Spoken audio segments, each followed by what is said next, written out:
Good morning, student. Today we study about mumps. It is a topic of CHN, GNM second year.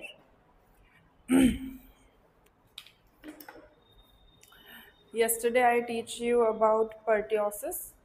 आज हम पढ़ेंगे mumps के बारे में. ये कॉमन कम्युनिकेबल डिजीज के अंदर आता है. CHN का टॉपिक है child health nursing. So let's start. So first of all, what is mumps? The introductory part. First we have to understand the introduction of mumps. Okay, then we have come to the definition portion. Now what is mumps? Mumps is a painful swelling. Mumps क्या है? एक painful swelling है हमारे पैराटाइड gland में, जो कि एक viral infection के थ्रू होती है. ओके, तो पैराटाइड ग्लैंड कहाँ प्रेजेंट है हमारा? यहाँ पर हमारे जॉ लाइन, ठीक है, मैंडिबल जिसको बोलते हैं, वहाँ पर प्रेजेंट होता है, जहाँ से सलाइवा सिक्रीट होता है. ठीक है, तो वहाँ पर क्या होता है? स्वेलिंग आ जाना, उसको कहते हैं मम्प्स. ये एक इसका इंट्रोडक्टरी पार्ट था. Now we have come to the definition. What is mumps?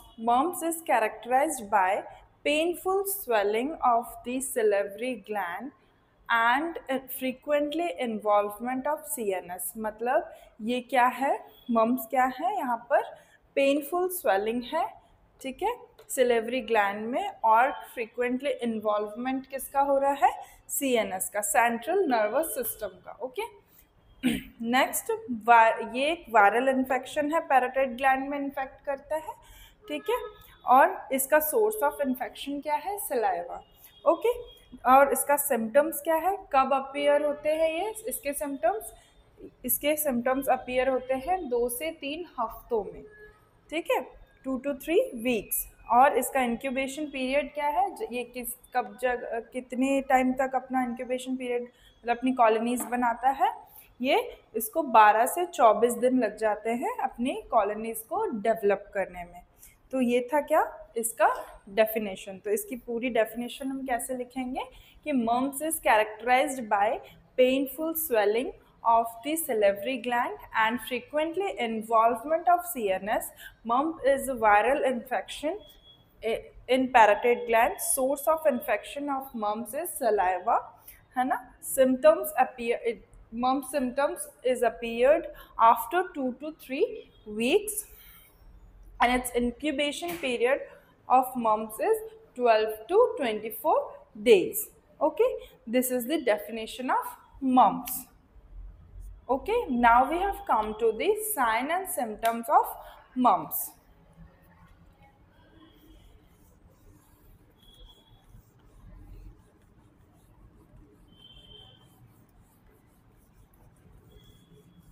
Now what is sign and symptoms of mumps? First of all, the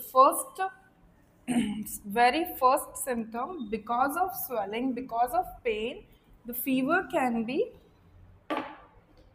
appear, or fever can be happen. Okay, fever तो होगा ही होगा. अगर swelling या pain या कोई भी viral infection है, तो fever जो है first symptoms show करता है हमारी body का. तो सबसे पहला symptom क्या है? Fever. Okay, the second symptom is मलेज. अब फीवर है तो लुस्ट तो लगना ही है ना, थका थका सा लुस्ट लगना, ये सारे सिम्टम्स तो ये कॉमन है. तो ये दूसरा क्या होगा? मलेज. ठीक है. The third symptom of is mumps is sore throat.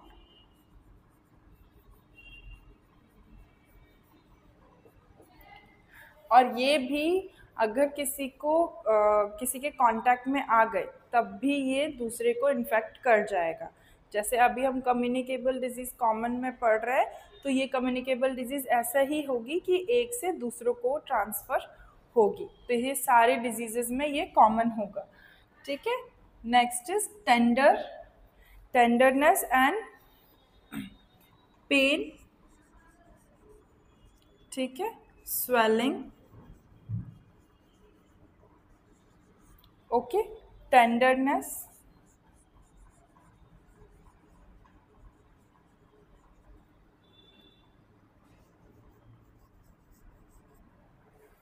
ठीक है। ईयर एक, ईयर एक क्यों? क्योंकि इस एरिया से इस एरिया तक, यहाँ तक स्वेलिंग है, ठीक है। तो पैराटाइड ग्लैंड हमारी यहाँ पर भी होती है, ठीक है। यहाँ पर होती है, ऊपर अपर पैलेट तक होती है, नीचे लोअर, यहाँ बिलो द टंग भी होती है, ठीक है। तो ईयर में लोअर, ये सब मैक्सिलरी, ईयर एक कहाँ होगा? सब मैक्सिलरी रीजन में, सब मैक्सिलरी और सब लिंगुअल ग्लैंड में। सब मैक्सिलरी ये वाले पोर्शन को बोल देंगे और सब लिंगुअल हमारे टंग के नीचे वाले पोर्शन को बोल देंगे।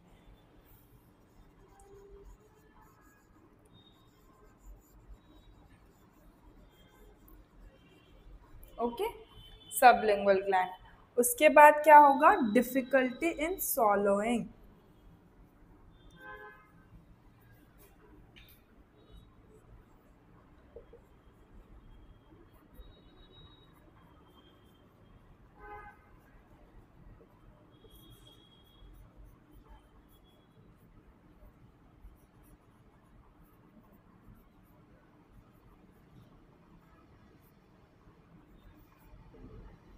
सॉलोइंग करने में डिफ़िकल्टी होगी। सॉलोइंग करने में डिफ़िकल्टी कैसे होगी?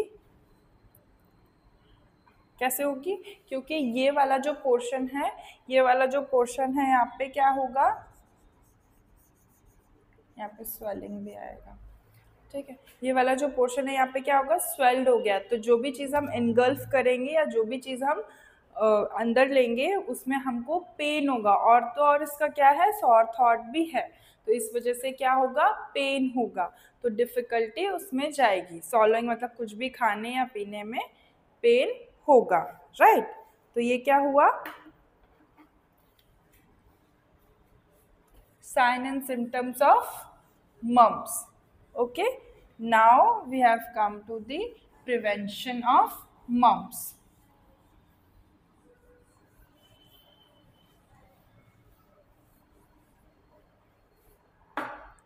Sorry, treatment and prevention of mumps.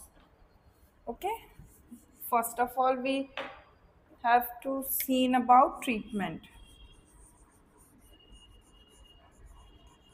Then the last portion is prevention.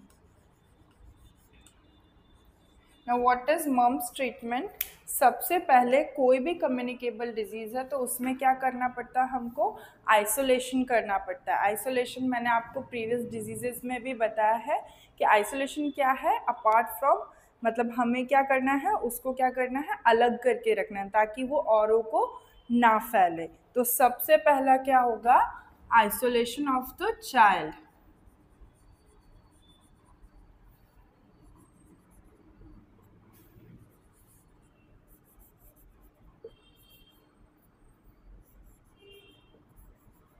Okay, isolation of the child. Next is administration of aspirin. हम ट्रीटमेंट में मेडिकेशन जो दे रहे हैं उसका ध्यान रखना। एस्पिरिन क्यों देंगे? To reduce the pain and fever. Pain और फीवर को जो रिड्यूस करेगा उसको वो मेडिसिन देंगे जो कि होगी एस्पिरिन, ठीक है। तो हम क्या एडमिनिस्ट्रेशन करेंगे? Administration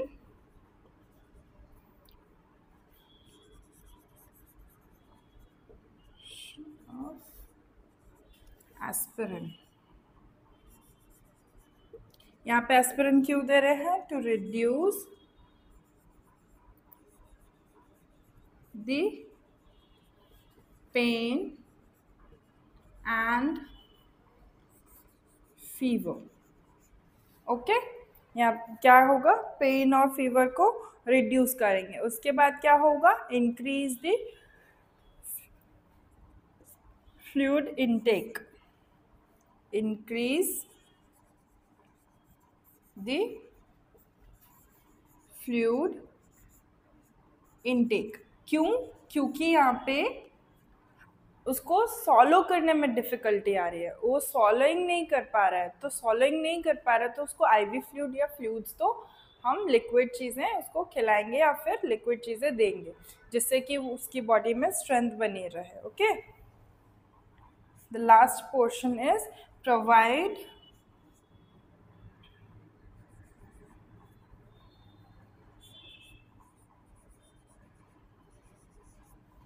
soft diet.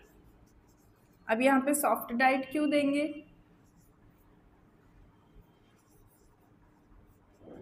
Soft diet इसीलिए देंगे कि जब ये जो हमारे यहाँ पे तो स्वेलिंग है, तो यहाँ पे क्या होगा, च्यूइंग करने में जो च्यूइंग करेंगे तो उसमें क्या होगा, वो थोड़ा इजी टू सॉलो हो. ठीक है, इसलिए सॉफ्ट डाइट प्रोवाइड करेंगे या लिक्विड डाइट प्रोवाइड करेंगे. ओके, तो ये थे इसके ट्रीटमेंट. अब नेक्स्ट क्या होगा, हम क्या करेंगे, use cold application to reduce the pain and swelling. Okay, क्या करेंगे हम, क्या कोल्ड एप्लीकेशन, कोल्ड कंप्रेशन देंगे जिससे कि जो पेन और स्वेलिंग है वो क्या हो, रिड्यूस हो. Right.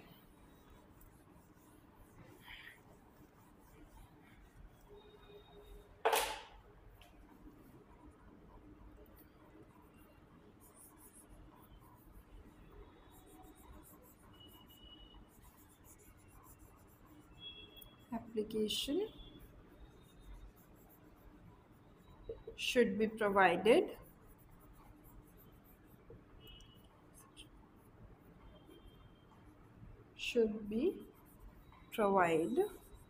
provided to reduce the pain and swelling. Okay, ठीक है, कोल्ड कंप्रेशन हम देंगे जिससे कि क्या हो, उसकी पेन और स्वेलिंग रिड्यूस हो. उसके बाद सलाइन माउथ वॉश करेंगे, क्योंकि जब अगर वो अपना मैंडिबल जब इस तरह से स्ट्रेच करेगा, मुंह खोलेगा भी, तो क्या होगा, पेन होगा, बहुत ज़्यादा सीवियर वाला पेन होगा. सो हम क्या करेंगे, और छोटा बच्चा है वो इतना सहन नहीं कर पाएगा, तो हम क्या करेंगे, सलाइन वाला माउथ वॉश देंगे. ओके, आप कुछ भी यूज़ कर सकते हो, उसमें एनएस यूज़ कर सकते हो या डिस्टिल वाटर भी यूज़ कर सकते हो. तो saline mouth wash. Okay, saline mouth wash भी हम उसको प्रोवाइड करेंगे. एडिक्वेट रेस्ट का बोलेंगे. ठीक है,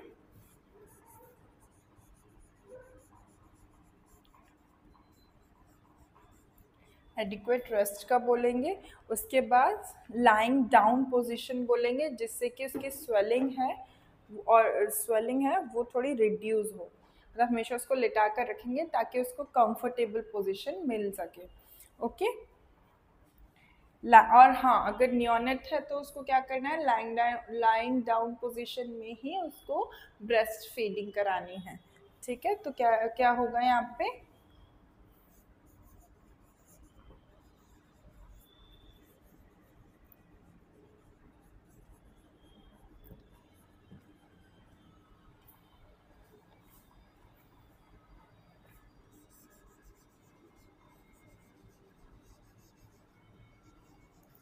lying down position for swelling in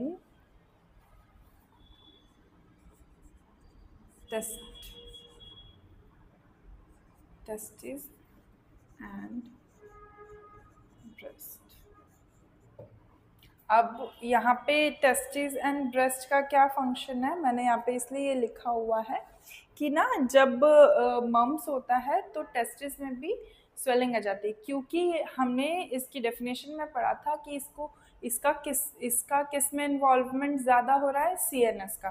central nervous system हमारी कॉग्निटिव फंक्शन को तो इन्हांस प्रमोट करता है और हमारे बाकी के ऑर्गन्स को भी कमांड करता है. ठीक है, हमारे जो न्यूरॉन्स हैं वो भी उसी के थ्रू कमांड होते हैं.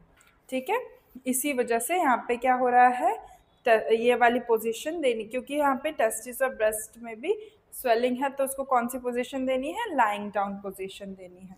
Okay, the last portion is, हम इसके प्रिवेंशन में आते हैं।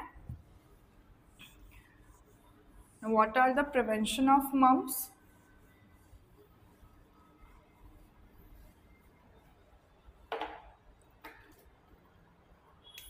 वही जो हमने बाकी के डिजीजेस में भी देखा था।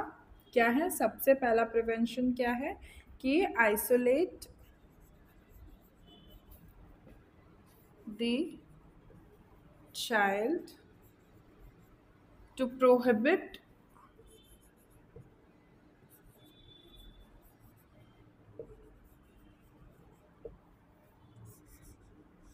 the infection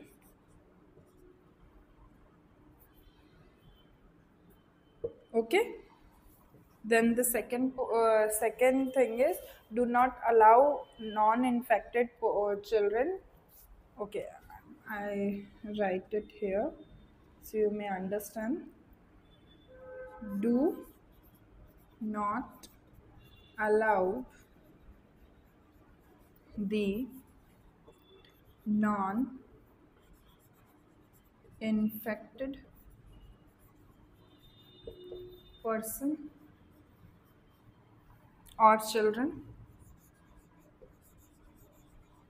to come in the contact of infected children. क्यों? क्योंकि अगर उसके कांटेक्ट में, हम कम्युनिकेबल डिजीज के बारे में पढ़ रहे हैं, अगर इसके कांटेक्ट में आएगा तो क्या होगा, ये भी इन्फेक्टेड होने, इसको भी इन्फेक्शन होने के चांसेस होंगे। सो दैट ये हमको अलाउ नहीं करना है कि जो नॉन इन्फेक्टेड है वो इन्फेक्टेड के कांटेक्ट में आए। Okay, then the last is active immunization of MMR, measles, mump, rubella. ठीक है, हमको क्या करना है, एक्टिव इम्यूनाइजेशन करना है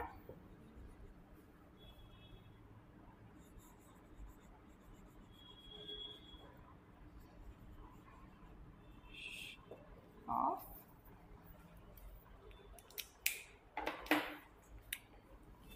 MMR.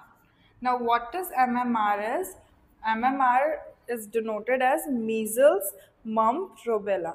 हमको एक्टिव इम्यूनाइजेशन करना है इसका भी। ठीक है, हम मीजल्स मम्स के बारे में आज पढ़ा, हम कल मीजल्स के बारे में पढ़ेंगे, फिर रूबेला के भी बारे में पढ़ेंगे। ओके, मैं नेक्स्ट लेक्चर में आपको ये कंटिन्यू करूँगी, मीजल्स, मम्स, रूबेला, है ना। तो ये इन तीनों का एक्टिव इम्यूनाइजेशन हमको कराना है, एक ही वैक्सीन रहेगा, तीनों के एंटीडोट देंगे। Clear? That's all for today. Tomorrow we'll continue about measles. Thank you, students.